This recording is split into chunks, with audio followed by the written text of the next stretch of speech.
Right, so this is Mervelee Myers continuing,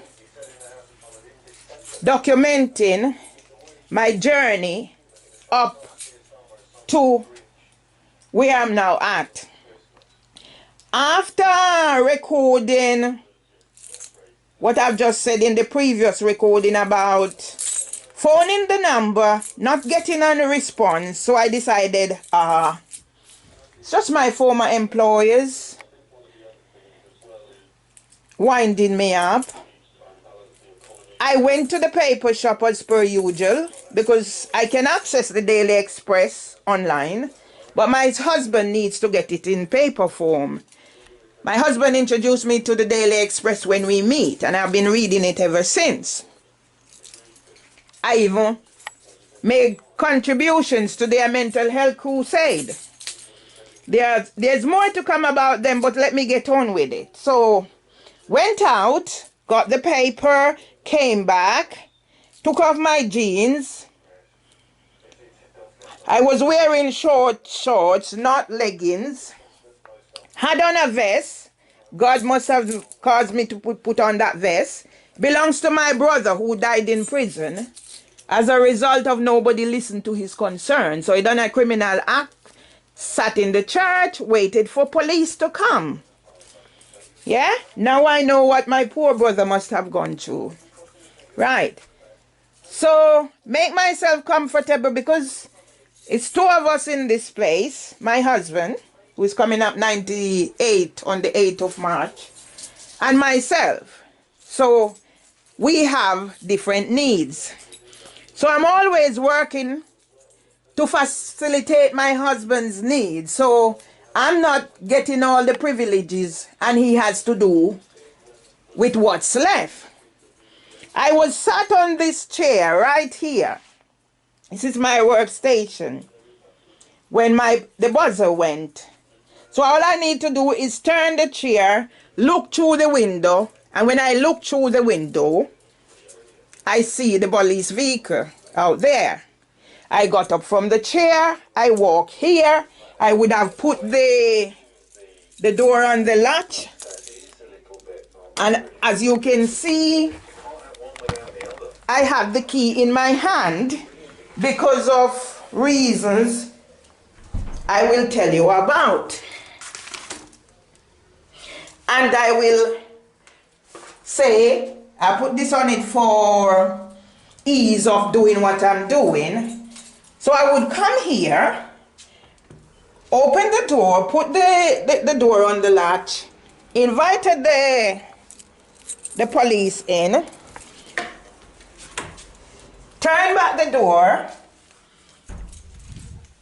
and entered my flat. So it's on the latch, as you can see, because I'm expecting them to come in. I came back, I sat in this chair. Whilst I'm sat in this chair, I heard one of the officers asking, "Where is she?" And I called out, "Push the door and come in." So I'm still sat here, and yeah. What I mean? No, me just do some recording for do what me I do. Nothing happen, man. Me just do some recording to tie up what happened, and you're not listening to what is out there. 37-year-old police officer died from COVID. Huh? You don't understand what is happening, Tom. Please trust me. And don't let what my horoscope said. Don't expect me to fail. It's been 7 years now. Today is the day I said my final goodbye to my mother in Jamaica in 2014. So I've lost my train of thought. Okay. Came back, sat here, heard one of the officers saying, "Where is she? Push the door and come in." I'm sat there. 3 officers came in. 2 female and a male, I can remember that. The one in the front, didn't know her name at the time, came, and that was where she sat. I'm almost certain she sat.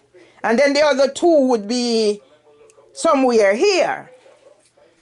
So I'm sat here. She would be there because I would say make yourself at home or something to that effect. So I was the one who said, oh, you've come to interview me. Her response, and she's the only one I can remember having any conversation with until I was handcuffed and I spoken to the male. So yes, I'm sat here and she came in and I said, oh, so you're here to interview me. So the weight had lifted off my head, off my shoulders now, because it's the 30th, not the 1st. But I'm thinking, silly me. Oh, the officers are working with me. They've come to interview me, so that will take the pressure off. By the time I asked the question, so you're here to interview me? She said, no, we're not here to interview you. You have to come to the station. But even then, I wasn't thinking about any of what was done. It's the 30th. See if you see what's in my head. I still have a day to play with. So by the time she said, no, I'm not here to interview you, I turned around because this is the file. As you can see, I keep files. Make my life easy. So this is the file. So I was going to show the officer the letter to do with the meeting at Suddock Police Station. So by the time I says to her, let me show you some documents about the meeting I arranged at Suddock Police Station. She says to me, we're not here about that. We're not here about that. That's not what we hear about. So I turned back around. Since they're not here for that. She might have said they're here to arrest me. But I'm not certain. I'm not going to say she didn't say it. But because today is the 30th, I wasn't panicking or anything. I was still calm, most likely.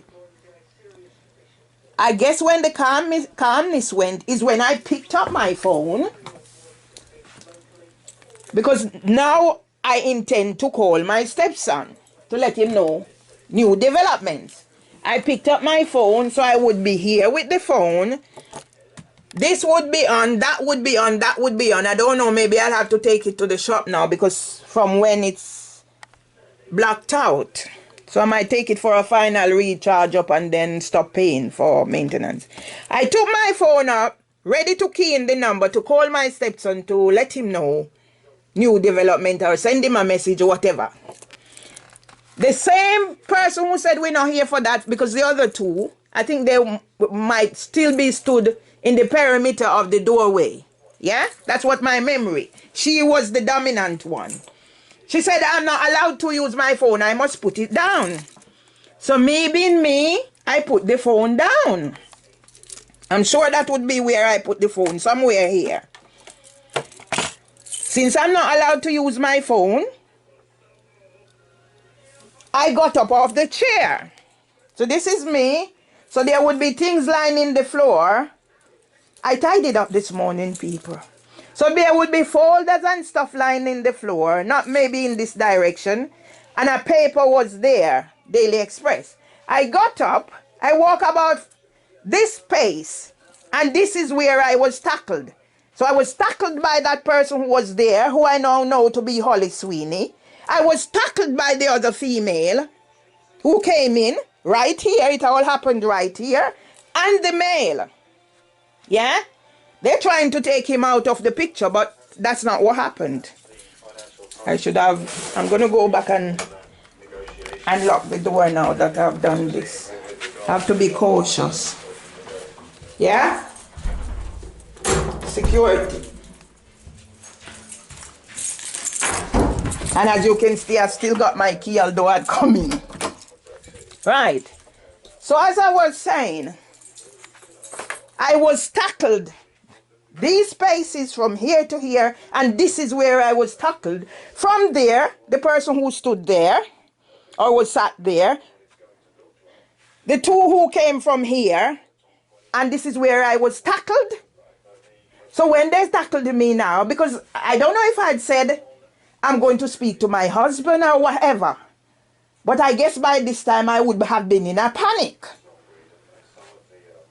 Tackled here, and this is where it all happened. In this perimeter. So I was handcuffed, taken out the room. I'm sure before all of that happened, some conversation going on about getting dressed and whatever. And I must have objected. For in my head, today is the 30th, not the 1st. So I was tackled right there, handcuffed, and I was shouting out, Tom, Tom, Tom. I was taken out through the door, went to the van, and the next thing I know, so I can't tell you 100% if I was escorted out of the house by the 3 officers or what. All I know, I was led from here in handcuffs, partially clothed, to the van. And the next thing, I heard the female saying to the male, you need to watch her. So he came and he sat in I was on the back seat and he came and he sat on the side seat. So at some stage he was there watching me. I'm in handcuffs. As you will, when you read the thing, you will hear about disappearance and all that. And all that I've done, wrestled to one female and grabbed the taser of another. So whilst I was sat in the vehicle, I remember saying to the young man, the handcuff is hurting me. Yeah? To this day, I don't know if that young man responded to me. Right, I'm going to tie this up now. It was days later. My husband says to me, the foggy one was searching my bedroom.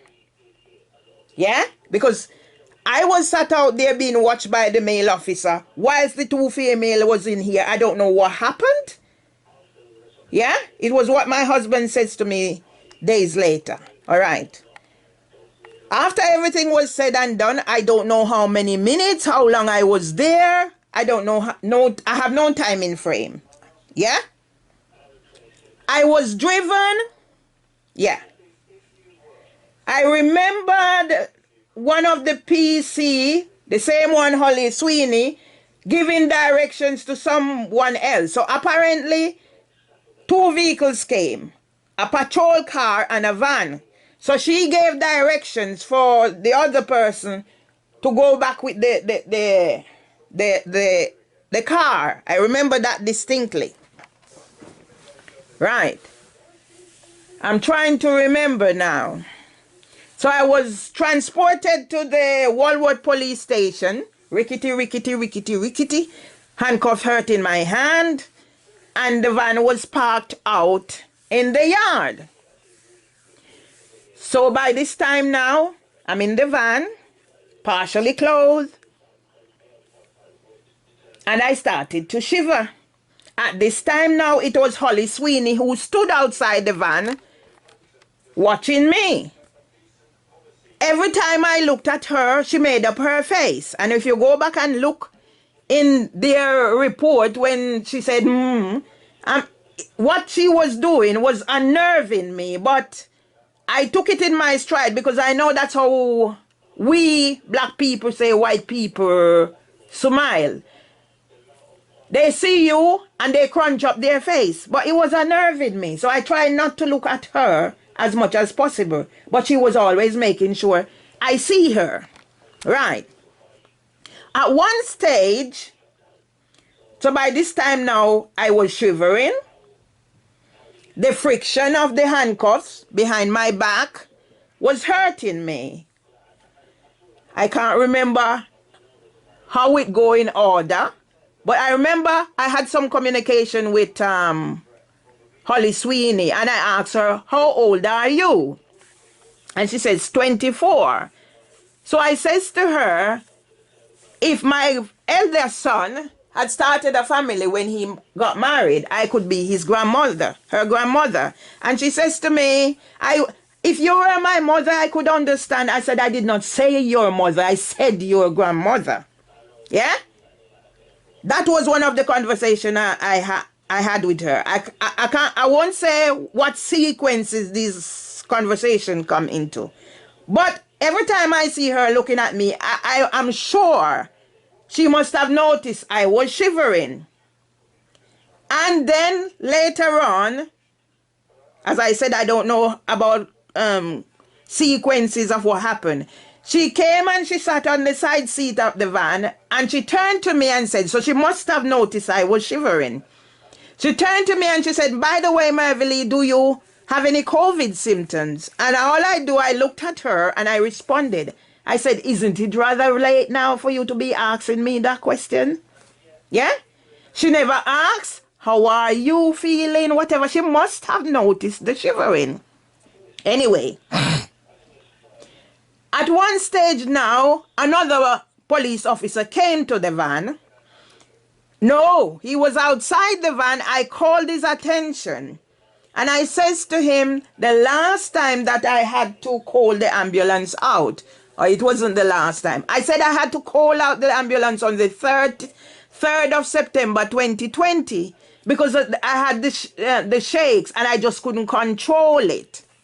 I says to him, I have Parkinson's in my DNA. I do not have a medical diagnosis for Parkinson's, so I cannot claim it as a disability. But I have a diagnosis for chronic anxiety.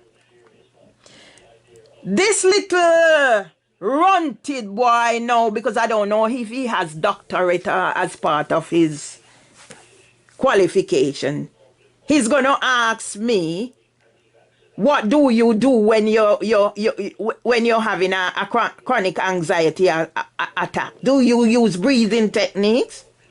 Yeah? The reason why I had told him about the shakes, because I was by now shaking uncontrollable, and the friction of the handcuffs was hurting me more. So I says to him, I told your colleague before I left home that the handcuffs was hurting me. I said it's hurting worse now. Yeah? But what really got me upset was when he's going to ask me what breathing techniques, because he offered to open the handcuffs for me to slacken them.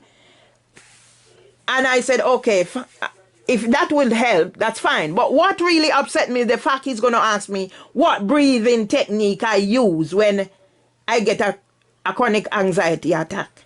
I am in this situation. My hands are handcuffed behind me. I am scared that my limbs are going to start to crumble, because I do get those times when my muscle crumble and I have no control. I have muscle contract. The fingers just crumble. So that was the fear in my mind. So that's why I was seeking help. Yeah? He asked me now. So when he said to me, I asked about the techniques, I asked him what's his qualification, blah, blah, blah. So you know what's just going to trigger. So I just started cursing. So by the time I started cursing, I don't know where the officers came from, but they were all around the vehicle. And I'm thinking, okay, now here is an animal. Here is an animal in the zoo. That was what's going in my head. So crowd attention, it's the circus. That's what's in my head. He asked me, he attempted to open the handcuffs. Then he said I must bend over. And I did actually bend over because, you know, instinct. But it was afterward I'm thinking now, why are you asking me to bend over? I'm partially naked. If it was only the officers who came to my house, I wouldn't mind so much. But by now, I don't know where these officers came from. They don't have anything to do. In the end, he didn't open the handcuff. So in my head now I'm thinking, not a thing more. One of the officers realizing that I was partially closed, asked him to tell me to bend over. That's what's in my head. Yeah? All right. As I said, I don't know how things happen in sequence. I was there. I called to Holly Sweeney and I said, I need the toilet. She says to me she has to go and find out because there's a long queue in there. She went and she come back and she said, they won't allow us in there. So now I'm holding my legs together and I'm thinking, oh my God, don't let me lose my dignity. Right. I am in the van. I'm getting the shakes, so the handcuff is hurting me. And all the things now, because by now panic attack must be setting in. The trauma, the triggers for my trauma has been exacerbated. Right.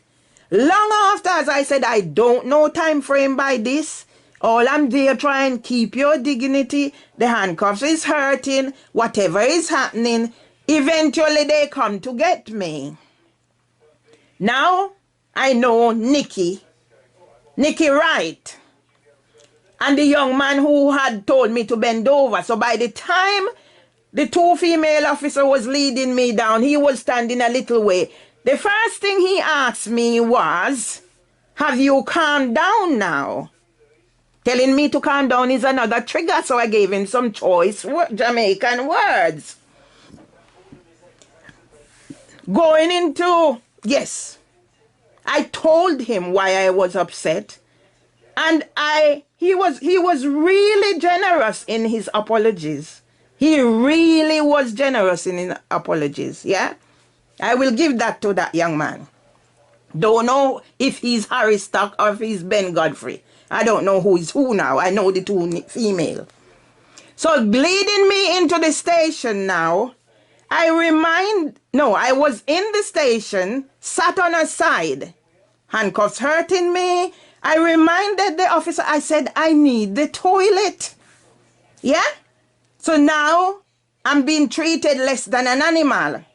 Their response set off another spate of cursing. So I curse.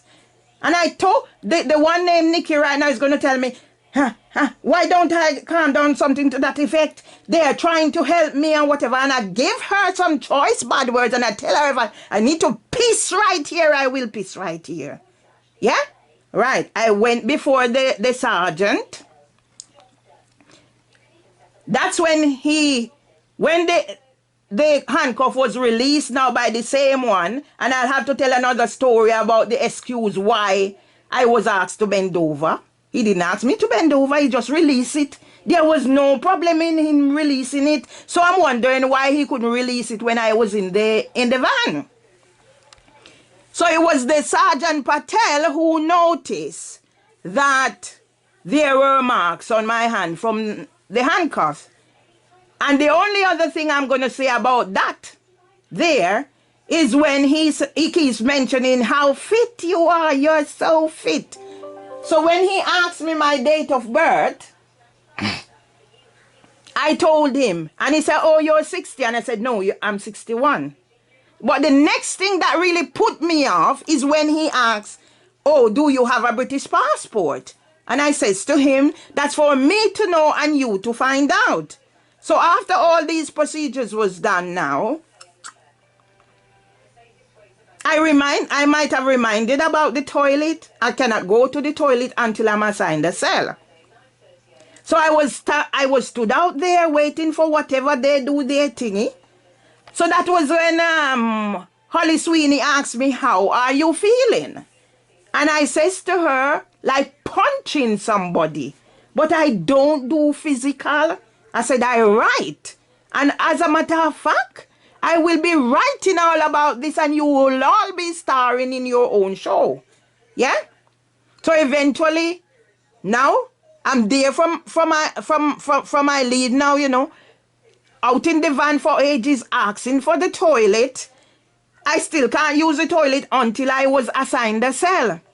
So I was assigned the cell. Now that's when I use the toilet. There was no toilet roll. Yeah? And after everything, I didn't cry, nothing. It was when I was sat in the cell by myself now. That's when the tears came. And the person who came to get me to do the fingerprinting and whatever, black man, tall, slim black man. And he says to me, don't cry. Everything will be all right. And when he took me there to do the fingerprinting, he said, follow me, and we were there. So I wasn't just going to do anything he asked me without asking a question. And he said he likes how I'm asking questions. And he explained to me. And he says to me, it's best you cooperate. Because if you don't cooperate, they're going to get you to do it by force. And I think to reassure me, he says to me, let me tell you something. You see where you're sitting there now? I was once sat there. It's not as bad as it seemed. Yeah? And I guess God placed that young man in that to do that for me, to reassure me, to let me understand that, yes, things happen to people. So that's why I'm doing this reflection, because if these police officers who come into my house and leave me exposed, my husband and I, to whatever, yeah, keep Southwark safe, yeah, if they think they're going to come into my house and do what they've done, yeah, this is why I keep this for Tess. From Tess. My husband was stood here that day with Tess when he says to me with tears in his eyes, Mervelee, you need to get support for Tess. And what I see happen to Tess, social services didn't do anything until Tess died in her house. Yeah? And that's when police is going to come to want to ask questions. Where were the social services and the police when Tess was needing help? When my husband was stood at this window. Yeah? And when the police came to section me under a false malicious report, this is the window my husband was stood when they wanted to take me away by force. And until I showed them the medical report that I had taken to show to MP Neil Coyle when I visited his surgery, because he had used his mother's mental health issues to get support, and yet they're not prepared. So that's why I'm taking up this battle. The young children with special educational needs. Yeah? Why was this? Yeah? This is about a building that has been given priority over me. Because you couldn't work out some ways for me to go get my flu jab. A building was a victim, is more priority, so you had to do that. Yeah? These are things that's been reported. Workplace bullying cost Britain 18 million. Yeah? And all these things.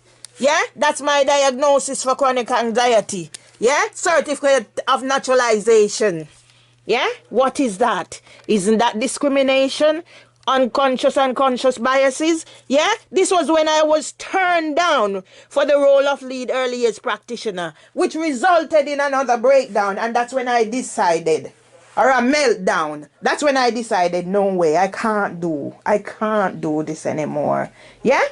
This was when I was advised by my tutors at Lambeth College, Mervelee, you could use your assignments for your first book, the way you structured them. Yeah? This is me on Sky News, 2011. This is a book I wrote about inclusion as a result of David Cameron's intervention. And I was put in touch with the Department for Work and for Education because I wrote an open letter.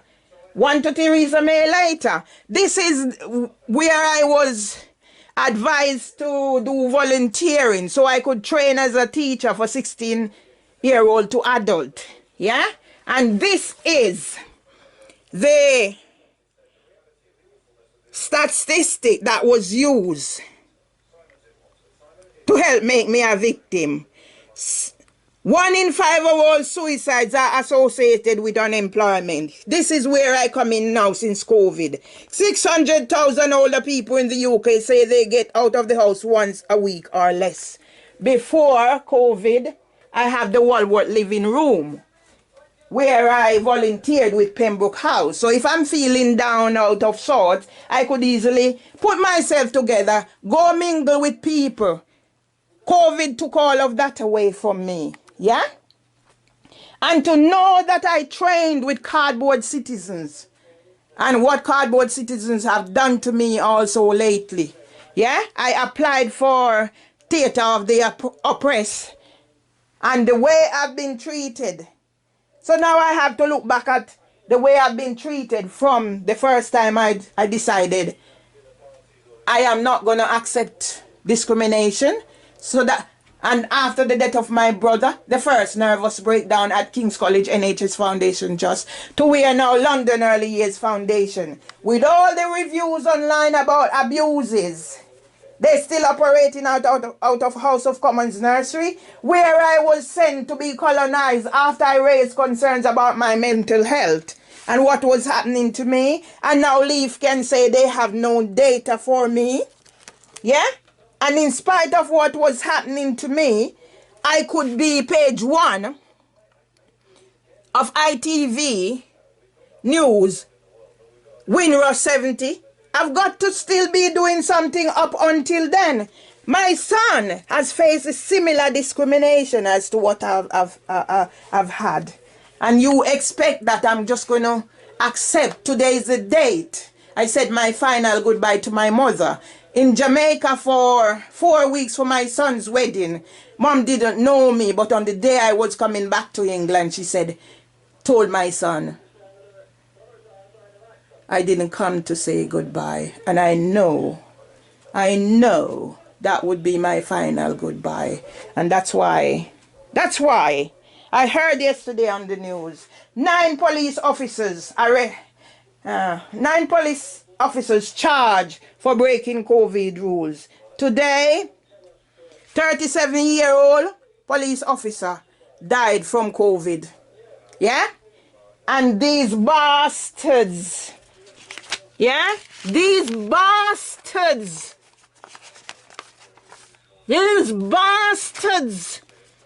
yeah? These bastards, it's gonna do this, yeah? And give him a pat on the back. It didn't happen just once, it happened twice. When the first lot came, they did not wear PPE. When the second lot came, they did not wear PPE. The first lot, I'm sure they didn't put on their body cams. The second lot had their body cams, and that's what they're working with. So they're working with what happened from memory and using my complaints to build a story. Yeah? Yeah?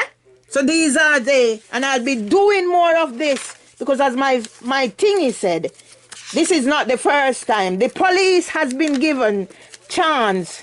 Yeah?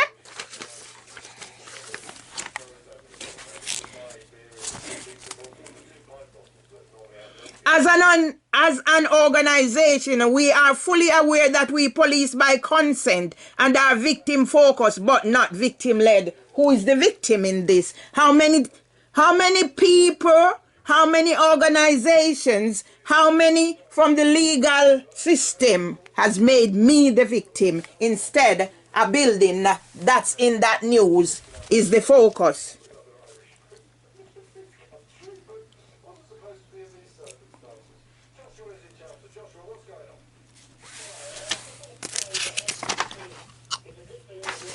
And I'm going to read this now because this officer must be disciplined. In her use of force notes, PC Wright has stated female was actively resisting arrest and trying to leave the room.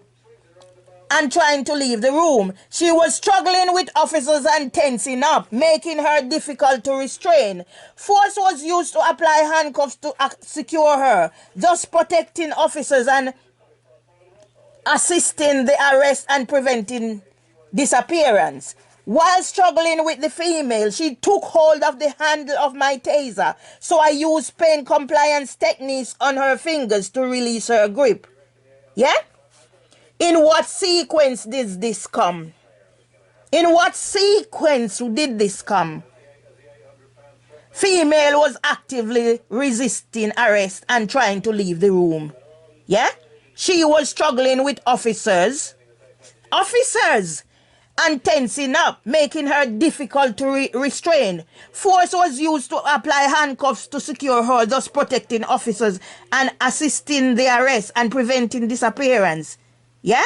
While struggling with the female. So I'm struggling with officers now, but down here I'm struggling with female. She took hold of the handle of my taser, so I used pain compliance techniques on her fingers to release her grip. I was the EYFS coordinator, Senko multi-generational working approach facilitator for LEAF. Anybody reading this? Anybody reading this? Yeah, I've had to do report writing, working in partnership, yeah, with professionals. Anybody reading this can just tell you how depraved the person who has written this, colluding with those are. I leave it here.